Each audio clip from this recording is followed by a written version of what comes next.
नमस्कार, मैं हूं प्रतीक त्रिवेदी। भैया जी कहिन में आपका स्वागत है।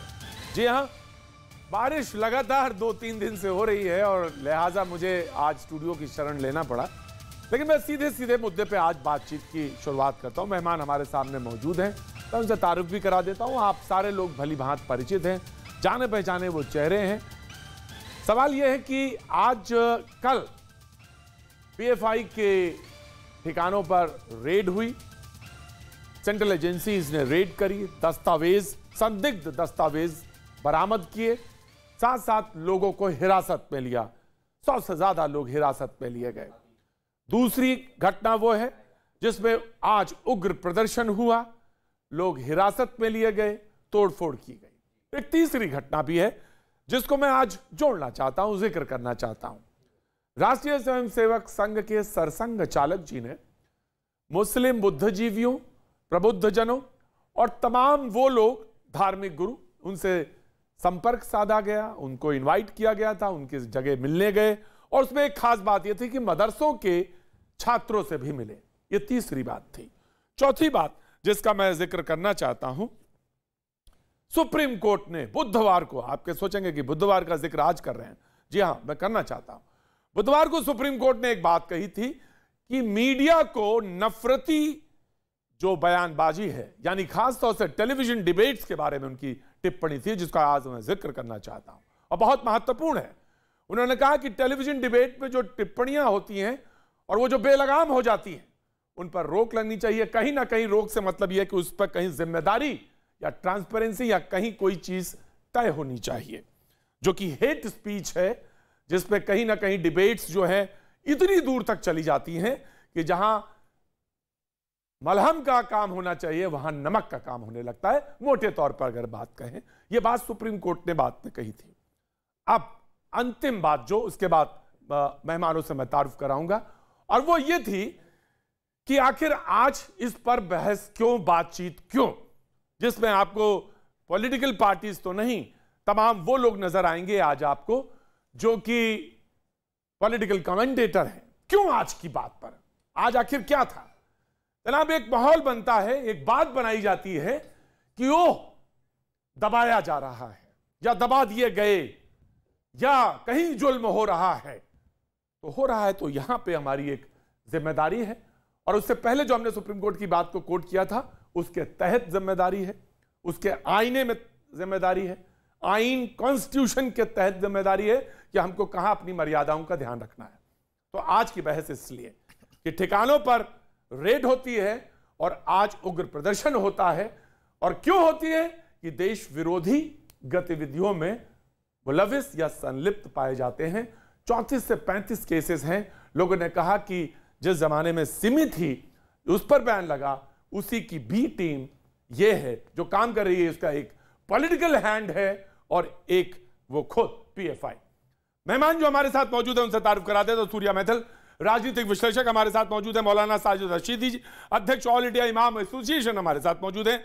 एसके दत्ता साहब, राजनीतिक विश्लेषक, हमारे साथ मौजूद हैं, बहुत बहुत शुक्रिया। मुमताज रिजवी साहब, राजनीतिक विश्लेषक, हमारे साथ मौजूद हैं। विशाल मिश्रा जी, डॉक्टर विशाल मिश्रा, यूनिवर्सिटी में राजनीतिक विश्लेषक के तौर पर हमारे साथ मौजूद हैं, बहुत बहुत शुक्रिया। राहुल लाल जी हमारे साथ मौजूद हैं, बहुत बहुत शुक्रिया, थैंक यू सो मच।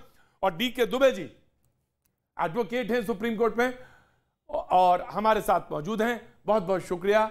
आपके पास भी आज आपकी बड़ी अहम भूमिका रहेगी दुबे जी, मैं आपके पास भी आऊंगा, बहुत बहुत शुक्रिया। आगाज करना चाहता हूं साजिद रशीदी साहब आपसे। मैंने सारी बातें रखी हैं, लगभग हफ्ते का निचोड़ आपके सामने रख दिया, क्योंकि मैं डिबेट कर ही नहीं पा रहा हूं वहां पे कैनॉट प्लेस में। तो मैं जानना चाहता हूं कि आपने कहा कि 15, 20, 25 साल के मुसलमानों के बच्चों को क्यों कैद किया जाता है, हिरासत में ले लिया जाता है और फिर उनकी जिंदगी बर्बाद हो जाती है।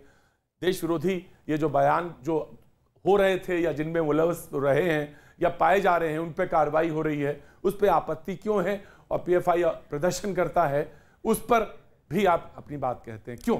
देखिए प्रतीक जी, मेरा कहना यह है कि जो बच्चा आतंकवाद के नाम पर पकड़ा जाए, जैसे उसको पकड़ा जाए, उसका जो एकदम जो है मीडियाकरण हो जाता है और उसको कह दिया जाता है कि साहब ये आतंकवादी है, इसको मैं गलत मानता हूँ।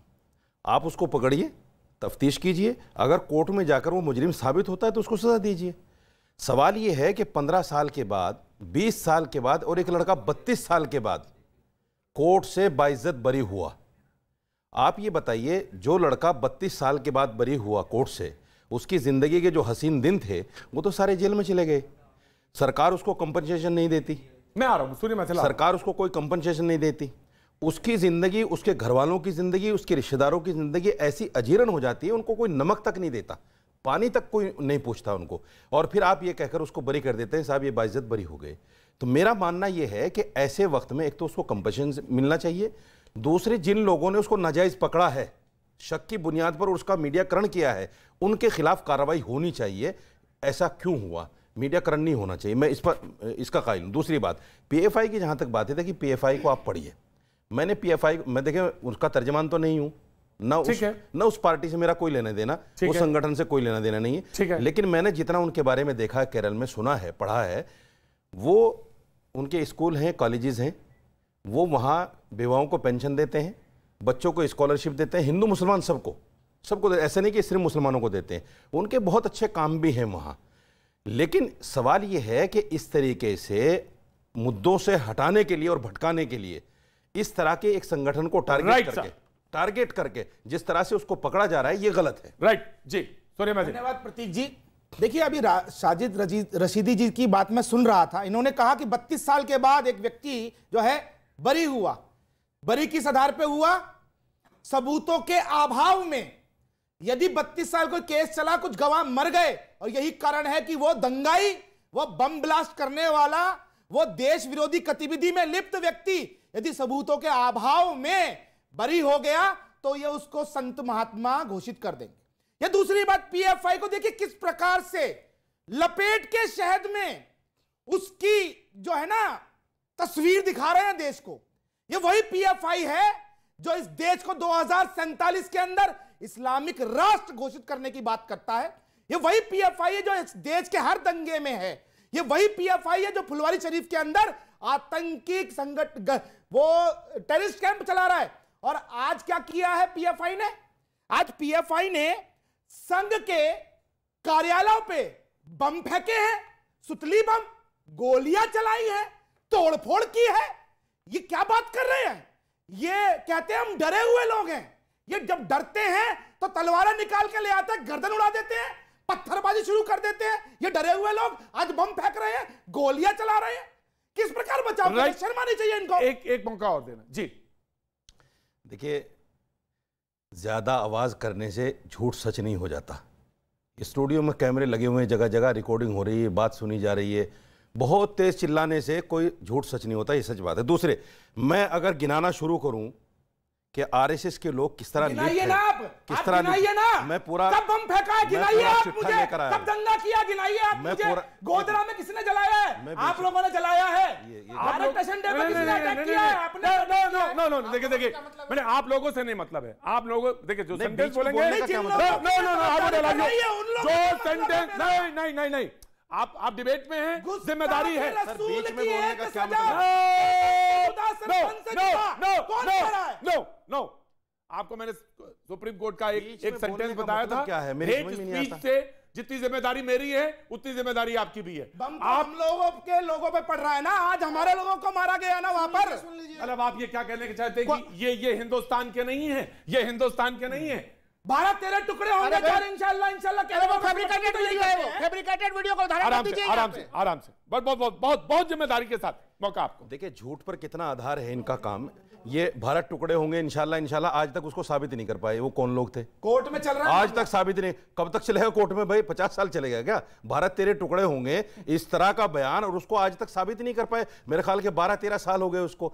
सवाल ये नहीं है, सवाल ये है कि ये लोग एक झूठ को, जैसे कहा गया ना कि झूठ को इतनी बार बोलो कि लोग उसको सच समझने लगे। इनका सिर्फ फंडा ये है, आज पीएफआई को पकड़ा जाना सिर्फ और सिर्फ ये है कि लोग आपसे सवाल ना कर लें, महंगाई कहां है, नौकरियां कहां चली गई, ये सब चीजें। टेरर फंडिंग का आरोप कई राज्यों में पिछले कुछ महीनों से ट्रेनिंग कैंप लगवाने की खबर, हथियारों की ट्रेनिंग के साथ युवाओं का ब्रेन वॉश। जुलाई में पटना में मिले आतंकी मॉड्यूल को लेकर भी छापे। पटना के फुलवारी शरीफ पे इंडिया 2047 नाम से दस्तावेज पिछले अगले 25 साल में भारत को इस्लामिक राष्ट्र बनाने की पटना के एसपी का बयान, पटना के एसपी का बयान याद है आपको? जी मुझे याद। पटना के एसपी ने यह कहा था कि साहब पीएफआई ऐसा संगठन है जैसा आरएसएस, जैसे वो शिविर चलाते हैं अपनी सेहत के लिए, तंदुरुस्ती के लिए, लाठी डंडे के लिए, ऐसे पीएफआई चलाता है। माफी मांगी थी, ऐसे पीएफआई चलाता है। अपने बयान में माफी मांगी थी, आपको पता होना चाहिए साजिद रशीदी जी। ये लीजिए, इनको कुछ पता नहीं है, ये पढ़ लिख कर नहीं आते। राइट, ये झूठ बोलना है, फेंकने वाले, हत्या करने वाले, गोली चलाने वाले, वन बाय वन। जी राइट सर। देखिए, बड़े ही काफी जोश खरोश के साथ सूर्या मैथिल जी लगे हुए हैं कि भाई वो संस्था इस तरह से उस तरह से। मैं सूर्या मैथिल जी, मेरा सवाल तो सरकार से है कि भाई 2014 में सरकार सत्ता में आई है और आज 2022 है। सुन के थक गए हैं कि भाई कोई भी घटनाक्रम हो जाए देश के किसी भी हिस्से में, सरकार अपनी हर विफलता का आरोप उनके ऊपर लगाती है। हो सकता है आपके पास कुछ तथ्य हो भी, सरकार के पास तथ्य हो, तो भाई उनको प्रतिबंधित कब करेंगे आप प्रतिबंधित करने का कोई भी कहानी नहीं करेंगे और हर हमेशा सारा डिमांड उसी के ऊपर होगा। उत्तर प्रदेश को सुन लीजिए, सील कर दिए गए, सुन लीजिए उनके लोगों को अरेस्ट की जा रही है, ये छापे मैंने आपसे नहीं बोले, सुन लीजिए, इनको पता ही नहीं है, मुझे सब पता है, आज भी गंगा मुझे सब पता है। सुन लीजिए, पीएफआई को मैंने आपसे नहीं बोला था, आईएसआई और तालिबान और पाकिस्तान से निकल के आ रहे हैं। सुन लीजिए, क्या बात करते हैं, 15 सितंबर 2020 जो इस देश के अंदर, इस देश की राष्ट्रीय सुरक्षा 15 सितंबर 2020 घातक है, उनका समर्थन ये करते हैं। कोई नहीं कर सकता, कोई नहीं कर सकता, देश की सुरक्षा सर्वोपरि है। ये आंखों में बंद करके कर रहे हैं ना जी। 15 सितंबर 2020 इन्हीं को भारतीय जनता पार्टी के सांसद तेजस्वी सूर्या जी ने कहा कि भाई उनको बैन किया जाए। दिसंबर 2020 तुषार मेहता ने सुप्रीम कोर्ट में हलफनामा देकर कहा कि बंद किया जाए। तमाम तरह के लगातार होते हैं कि बंद किया जाएगा और बंद करने की कोई कहानी नहीं है, केवल राजनीतिकरण हो रहा है ये पूरी तरह से कि आप अपनी विफलताओं का महिला कहना है कि अगर बंद करना है तो बंद करिए इसको। आप, मैं तो यही कर रहा हूं, आपको लग रहा है ऐसा, जैसे सिमी पे लगाया, आपके पास साक्ष्य जैसे सिमी पे 8 साल लग गए साक्ष्य जुटाने में। आपको पहले एक चीज मैं कहूंगा, उत्तर प्रदेश में लोगों ने देखा, उसमें महिला की सुरक्षा का एक मामला आया, वहां पे भी टेरर फंडिंग का मामला जोड़ दिया गया पीएफआई से। अरे भाई प्रमाण लेके तो आइए ना, प्रमाण लेके आपके पास तो दो ही चीज है। प्रमाण अरे भाई कब मिलेगा? अभी उठाए हैं ना 140 लोग, अभी वन बाय वन सारा प्रमाण मिलेगा। वन बाय वन सीट का निकालेंगे, एक एक देश विरोधी का इस देश की जेल में घुसेड़ेंगे। चिंता मत करो, किसी भी आतंकी को खुला नहीं छोड़ने देंगे। ये हम वादा करते हैं आपसे, नरेंद्र मोदी वादा करते हैं देश से, इस देश की सुरक्षा से जो कोई विरोध करेगा जेल ही एक स्थान होगा, याद रखना। राइट। बहुत, मैं आपसे फिर से विनम्र निवेदन कर रहा हूं सूर्या जी, बहुत आराम से बहस कर रहे हैं ना, हम बहस कर रहे हैं ना, तर्क कर रहे हैं ना, लॉजिक के साथ सारी चीजें निकलेगी ना। मैं तो लॉजिक से ही बता रहा हूं। हाँ, तो जो बोलने की जरूरत है। जी दत्ता जी मैं आ जाऊं। रशीदी भाई बाद में बोलिएगा, आपको मौका मिला है, आप दूसरों को भी मौका दीजिए। कल से परसों से मैं लगातार सुन रहा हूं कि अरे पीएफआई पे बैन क्यों नहीं हो रहा है, बैन क्यों नहीं हो रहा है, बैन क्यों नहीं हो रहा है। 2014 का उदाहरण देके अभी राहुल जी ने भी कहा ये बात। थोड़ा इतिहास के पन्नों पे लेके जाना चाहता हूं। सिमी की कब बैन हुई थी? बैन होने से पहले 9 साल लग गया था सिमी को बैन करने में। किया, फिर 2008 जी, और 9 साल लगा था बैन होने में। लगातार अलग अलग कानूनी प्रक्रिया होता है, धाराएं होते हैं, सबूत के आधार पे फिर किया जाता है। सिमी को जब बैन किया गया था, उस बैन पे फाइनल जब नोटिफिकेशन आया था, लगभग 90,000 पेज का दस्तावेज था। वो एक तरह से एनसाइक्लोपीडिया था, तब जाके बैन हुई थी। एक दिन में 2 दिन में ये काम नहीं हो सकता है, इस पे सबूत की जरूरत होती है। एक सेकंड, मैंने 2 दिन में ही काम हो गया था। आप बाद में बोल लीजिएगा, शालीनता रखिए, 1-2 दिन में भी शालीनता रखिएगा, शालीनता रखिए, सरकार तो इसीलिए शालीनता रखिए, शालीनता रखिए। ये कोई मछली बाजार का डिबेट नहीं है, स्टूडियो के अंदर डिबेट हो रहा है। जब आपका मौका आएगा तब आप बोलिएगा, जब मौका आएगा तब आप बोलिए, बीच में मत बोलिएगा। अब दूसरी बात यहां पे यह आती है कि सबूत क्या है। आसाम पे क्या कुछ नहीं निकला है, बहुत सारे सबूत है। फुलवारिया शरीफ में बहुत सारा सबूत निकला है। केरल में प्रोफेसर का हाथ काट दिया जाता है। तमाम तरह की चीजें हैं। पूरे देश के अलग अलग आपराधिक गतिविधि, बिल्कुल देश के अलग अलग प्रांगण से सबूत निकला है। कल से एक और ढिंडोरा पीटा जा रहा है, जैसे ईडी भाजपा का एक वो हो गया, एक शाखा हो गया, सीबीआई भाजपा का एक शाखा हो गया, अब एनआईए पे भी आरोप लगा रहे, कह रहे ये तो भाजपा का एक और शाखा हो गया। अरे कुछ तो शर्म कीजिए। National investigation